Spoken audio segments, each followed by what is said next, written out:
Do you believe that there is some magic to be found in life, in seasons, and in nature? Well, I do, and I think maybe Sherry Lazarus Ross does also.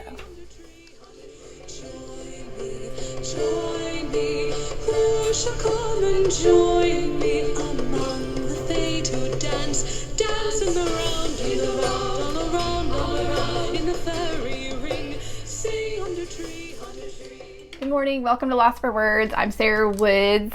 Thank you for joining me as we start a new journey to explore another great poet, and her name is Sherry Lazarus Ross. For me, Sherry Lazarus Ross is an accidental discovery. In a town I lived in a couple of years ago, there was this huge used bookstore that was like full of books, and they had a really decently large poetry section.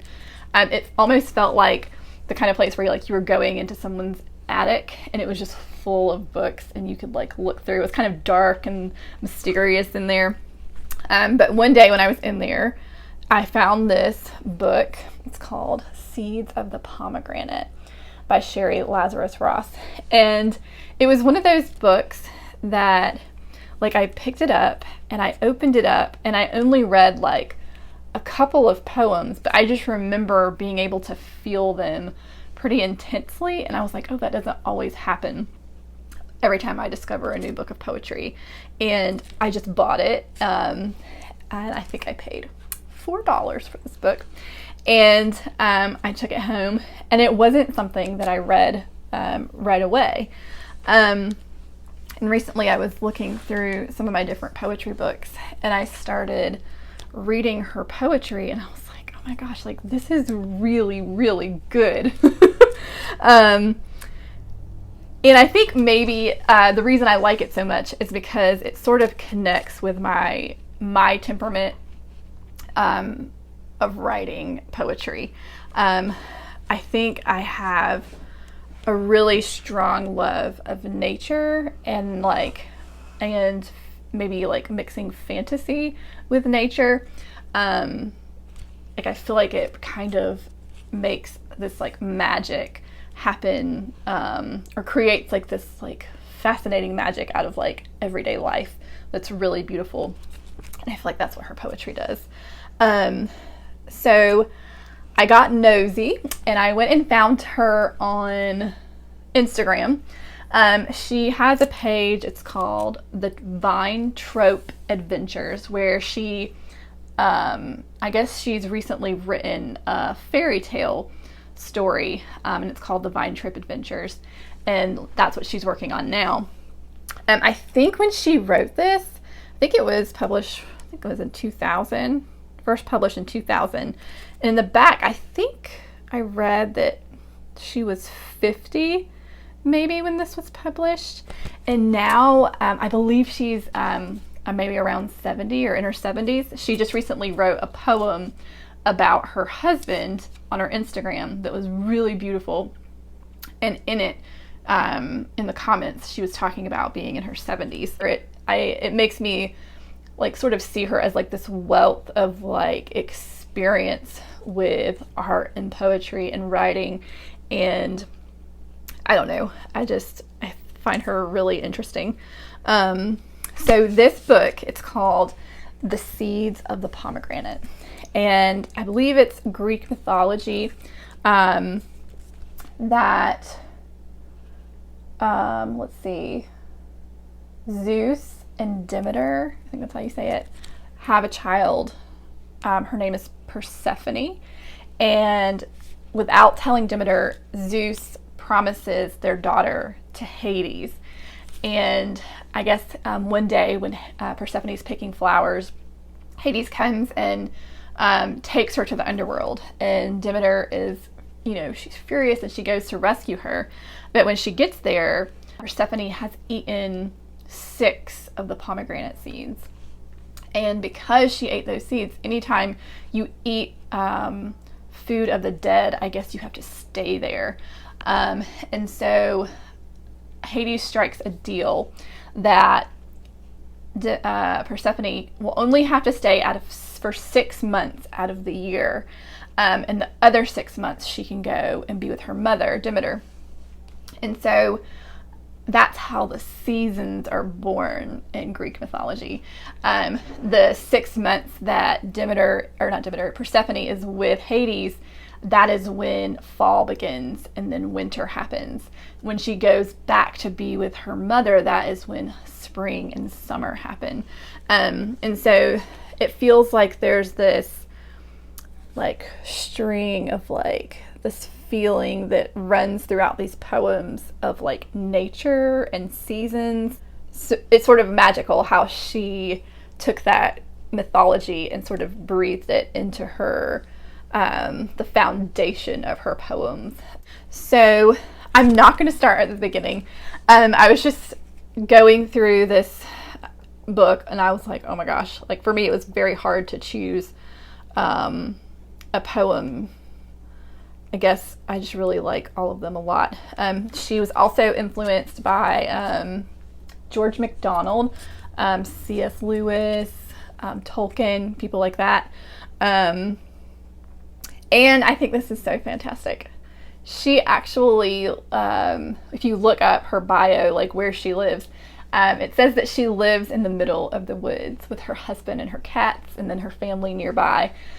Which I just think is fantastic because it creates like, it's like she has taken her life and created, her reality is her fantasy. Like her, I don't know, I just think it's amazing. Like she's not like, oh, I'm from, Richmond, Virginia, San Diego, California, whatever. It's, I live in the middle of the woods with my family. So I feel like that's kind of like mysterious and it very much fits her style of writing, which is fantastic. Okay, so the poem that I wanted to explore today is called Touch Me. And it is on page 35.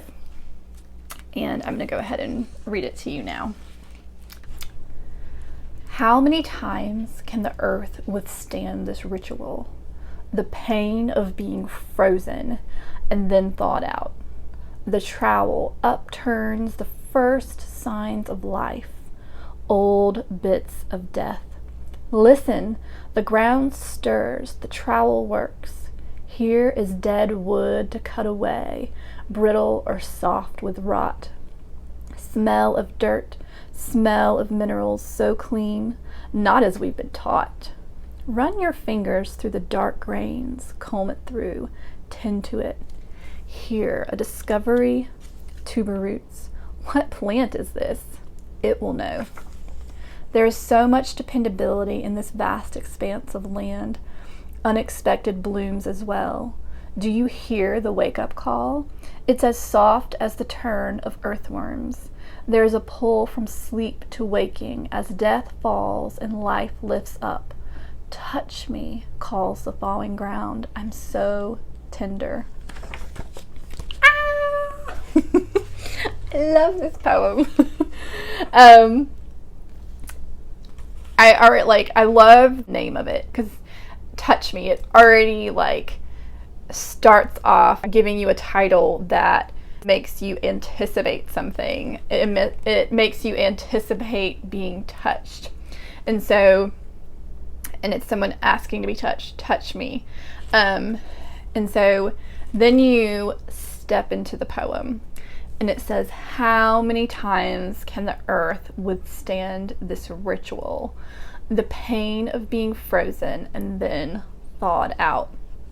And I didn't realize this when I first read it, but really this does sort of flash back to that mythology of Persephone, that idea of spending 6 months in Hades, and when she leaves, the earth experiences winter and fall. And then, when she returns, the earth thaws out and they experience spring and summer. And it's like, how many times can the earth withstand this ritual? The pain of being frozen and then thawed out. So to me, this has this like, it pushes winter and spring together, and it sort of makes you realize like how many times the earth goes through this cycle. It says it in a way where you can feel the earth's tiredness, and it associates winter with something painful, the pain of being frozen and then being thawed out. And I feel like when you say thawed out, for me, I can almost feel like this sense of like relief, and then like you can feel the pain of like freezing, contracting, becoming very still, and then the thawing out and the like opening up and softening. And I feel like that does a really good job of sort of going back to that mythology and bringing it into the earth realm of the seasons. Then she says the trowel upturns the first signs of life, the old bits of death. So then you get this picture of like this trowel, like this ground that's been frozen and hard, and here comes this trowel, like it's starting to thaw out, and it is turning over the things that have died, the grass that has died, the leaves, the little, stems, flowers. It's turning that over into the ground, those old bits of death. And then it says, listen, the ground stirs, the trowel works. It takes you from just seeing the trowel turning up the dirt and the dead things and the life, and it wants you to listen. It says the ground stirs. I like the idea of not just like seeing in the poem, but stopping and listening to what you're seeing in the poem. And then she says, here is dead wood to cut away, brittle or soft with rot. I feel like I really like this. It has like a sad feeling about it. There's something about like going out into your yard or your garden after the winter is starting to go away, and you can see where there's certain shrubs and flowers and things, or trees, where things have died. They've died back, and like in order to prepare them for spring, there are certain parts that you have to like cut off and remove. I love the dead wood to be cut away, brittle, like it's not strong, so it's not gonna do well in the spring if you don't cut that back, or soft with rot. Like I love imagining like a branch that is soft with rot, and like how when you like go to like to pluck it away, like it's not even gonna snap, like it's just gonna be like this soft thing that just pulling it off, and then it says smell of dirt. So we went from like seeing this dirt, this death and this life being turned over in the soil, to listening to the stirring of the ground.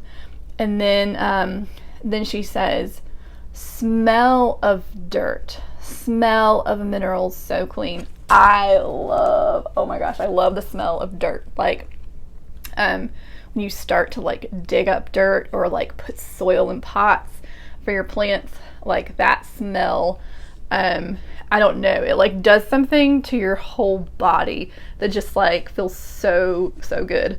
But she says smell of dirt, smell of minerals so clean, not as we've been taught.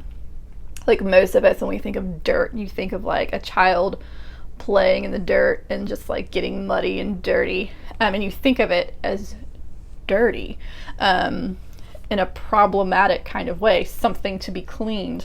But she's like, not as we've been taught. This dirt smells clean. I love that. And then, okay, so we've seen the dirt, we've listened, and we've smelled it, and now we're gonna touch it.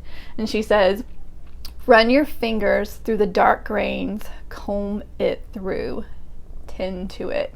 I love picturing a hand like scooping into this soil, into this dirt, like, and I don't know, I just love that feeling of like when your hands have been in the dirt, like afterwards, like right now my nails are like decently clean, but if you like go and you start digging in the dirt, like your fingernails are gonna be like black underneath, like where your hands have been involved in the soil.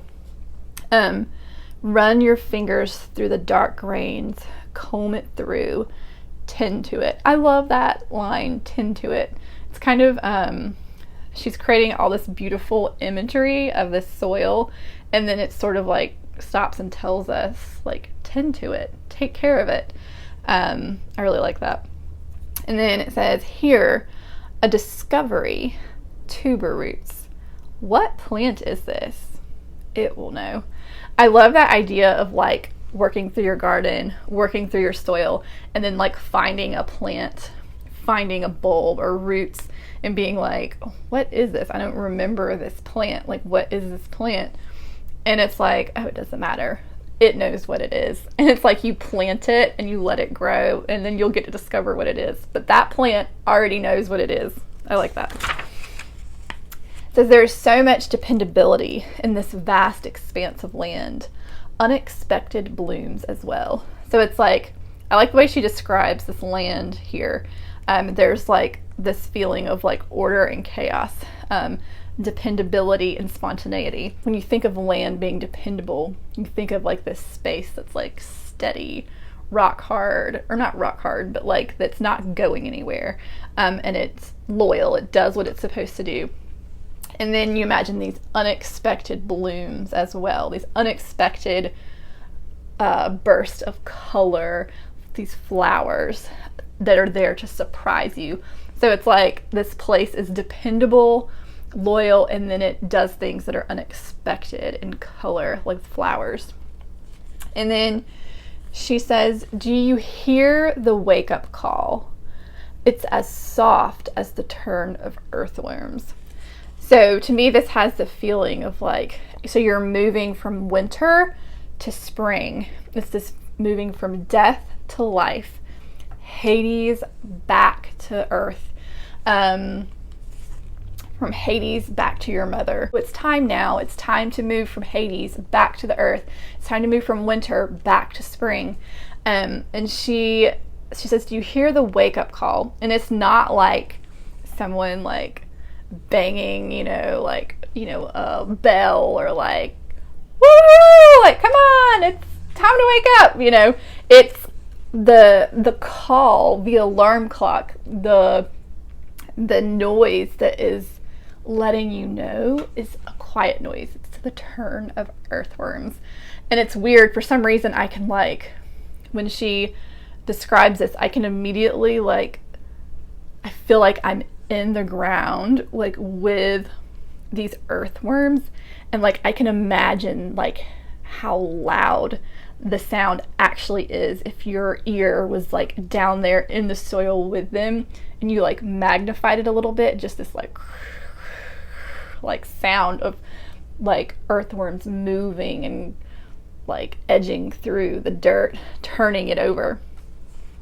And it says there is a pull from sleep to waking as death falls and life lifts up. There's a pull from sleep to waking as death falls and life lifts up. So you imagine like winter time, this like closing in, this tired, this dying, this closing of the eyes. And in spring you have this image of like something emerging, something waking up, something being lifted up. And then she ends the poem with, touch me, calls the thawing ground, I am so tender. I love this line, because like she went through such detail to explore this ground, the soil, this move from winter to spring. And it is so, to me, that is such a beautiful line, because it's like the ground, you can feel it sort of thawing, and it's like taking this like breath, this sigh of relief, and then it's like looking up at the world, and it's like, touch me, calls the thawing ground, I'm so tender. So for me, when I read this last line, for some reason it does something in my brain where, like, for half a second I'm looking at the ground and it is beckoning me to touch it. Touch me, calls the ground, calls the thawing ground. I'm so tender. Like, you're not going to believe how soft I am and how ready I am to be planted in and, like, make me a garden, like, kind of feeling. And then at the same time, for some reason, touch me, calls the thawing ground. I'm so tender. Because it says I'm so tender, even though I know it's the ground talking to me, for some reason I suddenly feel as if I'm the ground. Like, just saying that last line, I'm so tender. And it makes me think of a human being instead of only the earth. Like, I don't know if that was her intention, but that's what it makes me think of. It makes me think of the seasons that a human goes through that can feel so painful, and like winter, and that like clenching and like going in and just surviving that darker season, and then that all that death, all the things that have died in that season and that are being cut back and like ready to be tilled into the soil, and then, you know, it's thawing out and you're like, okay, like, I'm ready to grow something in this season. Like, I can breathe in this season. Spring is coming, it's warm. I don't have to like be here. I can like be here. I don't know. I just love this poem so much. Anyway, her poetry, can you feel that like thin line between that she skates on, like, that's between, like, you know, you're really talking about the ground, like you're talking about soil, you're talking about dirt, but the way she words it, can you feel how she like sort of infuses this poem with this like little bit of like fantasy type element? It makes this experience of soil not just like, oh, I picked up some soil, oh, it's not winter anymore, oh, it's summer.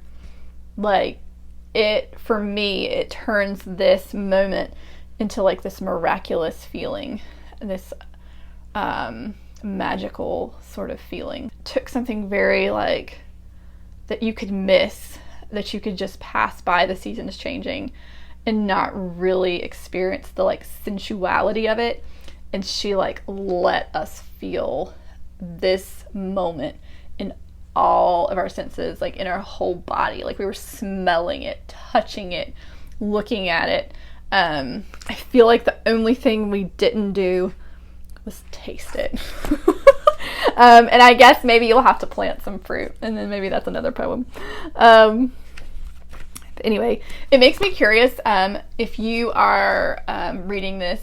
I have no idea if you're a poet or if you're just somebody who likes to read poetry, but it makes me curious about people's taste in poetry and their, I think this, you know, going through like all these different poets so far, it makes me realize like that people really do write poetry for such different reasons. And like one person could probably write all different kinds of poetry just depending on what they needed the poetry to say for them.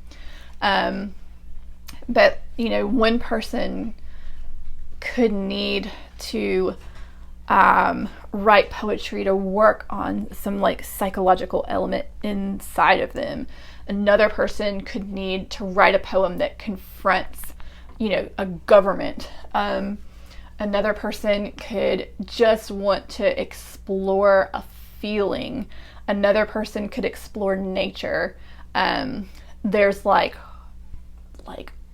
the experience of reality, and yeah, you can write in a way where you're like experiencing like the literal reality, or you can write in a way that like sweeps someone up into like this sort of fantasy world. So I guess it just makes me curious what people like when you read poetry, do you like to like, what do you connect with when you read poetry? And I guess maybe I connect with all of it, just depending on what's going on in my life. Like, I imagine if